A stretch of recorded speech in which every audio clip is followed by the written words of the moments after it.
13-14 నెలల కాలంలోనే ఈయన తీసుకొచ్చిన అప్పులు 1,75,112 కోట్లు. 1,75,112 కోట్లు. మా ప్రభుత్వం 5 ఏళ్లలో చేసిన అప్పు 3,32,671 కోట్లు.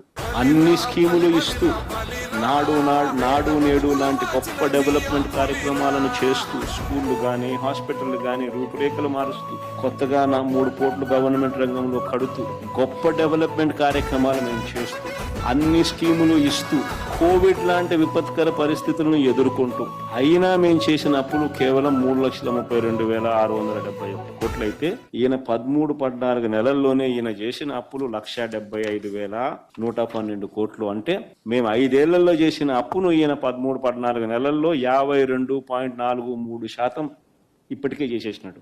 మేము 5 ఏళ్లలో చేసిన అప్పులో 52.43% ఆయన ఇప్పుడే చేసేసినాడు ఈ 13-14 నెలలకే. నేను అడుగుతా ఉన్నా, ఈ డబ్బంతా ఎవరి జోబీ లేకపోయింది?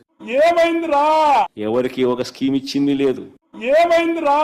ఎవరికి ఏ మంచి చేసింది లేదు. ఈ డబ్బంతా ఎవరి జోబీ లేకపోయింది?